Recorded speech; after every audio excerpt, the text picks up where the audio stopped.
Welcome to The Explainer. Today, we're doing something really cool. We're not just going to read a scary story. We're going to crack it open and see what makes it tick. We're deconstructing a seriously effective piece of short horror called The Static Room. You know, every great horror story, it starts with a place that just feels off. And our story starts right here, in room 12.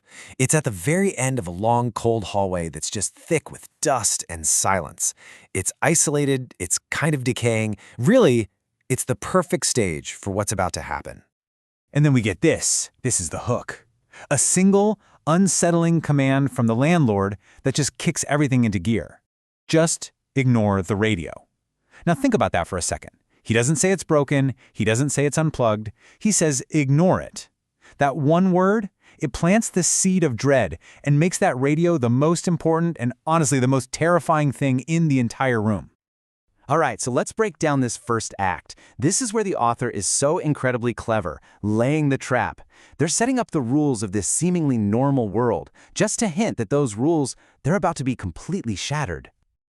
That landlord's quick, nervous smile and the way he just bolts out of there, that's not just flavor text. It is classic textbook foreshadowing. He knows exactly what's in that room. His fear basically bleeds over to us, telling us this isn't just some old boarding house. This is a place with a dark secret. And this is such a brilliant horror technique. You start with a place that's totally mundane, totally forgettable, and then you drop in one object that is just deeply wrong. The room itself is nothing special, but this radio, it feels like it's from another time. Its very presence feels like it's contaminating the ordinary, normal space around it. But the story doesn't just leave us hanging with this weird object. Oh no. Now it starts to meticulously rip away every single rational explanation for what's happening. And with each failed attempt to explain it, the tension just builds and builds.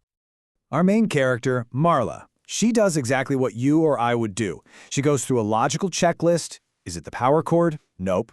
Any hidden wires? Not a one. Okay, batteries maybe? None. And with each logical failure, the tension just ratchets up until we get to this final, impossible truth. The radio is an empty box. There is no source for the sound. And this is the question that gets right under your skin. By systematically destroying every logical answer, the story forces us, right along with Marla, into the terrifying world of the supernatural. The sound isn't coming from a machine. It's coming from something else. And that is a truly chilling thought. Okay, so now we're in Act 2. The trap has been set, the mystery's there, and the threat, well, it starts to get a lot more serious. This isn't just a creepy, unexplainable noise anymore. It's becoming aware. It's becoming an intelligence.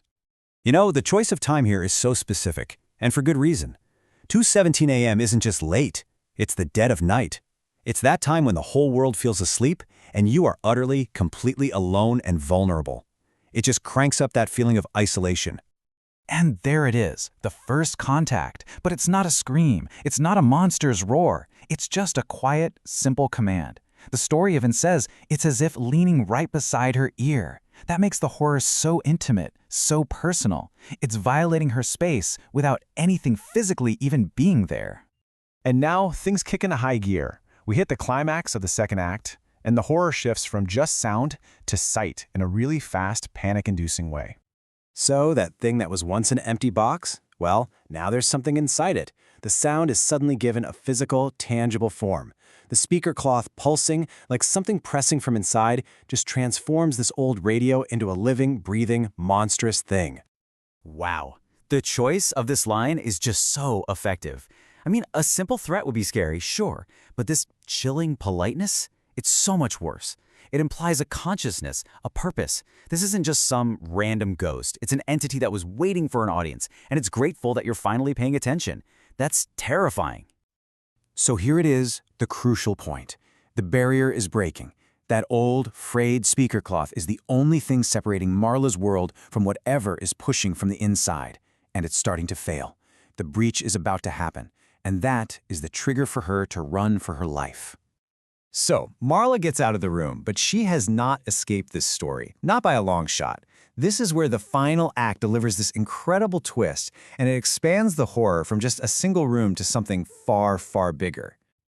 That sound, that endless whispering static, it's not trapped in the radio anymore. It has escaped. It's out in the hallway with her. The threat is now mobile. The story just pauses here for a beat, and it lets your mind race. Okay, if it's not coming from room 12 anymore, then where in the world is it coming from? And there's the twist, the gut punch reveal. The problem was never a haunted radio in room 12. Room 12 was just the first receiver she happened to tune into. The entire building is the source. The whole boarding house is the broadcast. And this reveals the true, awful nature of the voices. They aren't demons, they aren't monsters, they're pleading, they're trapped. They are the previous tenants, the previous listeners all stuck in the static. This reveal confirms that the story is a perfect, brutal example of cyclical horror. It's not about defeating a monster. It's about becoming part of the horror yourself. The whole building is a trap, and it's always looking for a new listener to add to its collection. And the story just seals the deal by bringing us right back to where we started. The exact same warning, given to a new tenant. The landlord isn't just some quirky guy, he's the gatekeeper. He's the one feeding new victims into this horrible cycle. The horror isn't over, it's just been reset. And so, the story just leaves us there, with this final, chilling question. It gives us no resolution. It leaves us to wonder about the sheer scale of it all. How many doors are in that hallway? How many voices are whispering from behind them? It's an ending that leaves the true, terrifying scope of the horror entirely up to our imagination.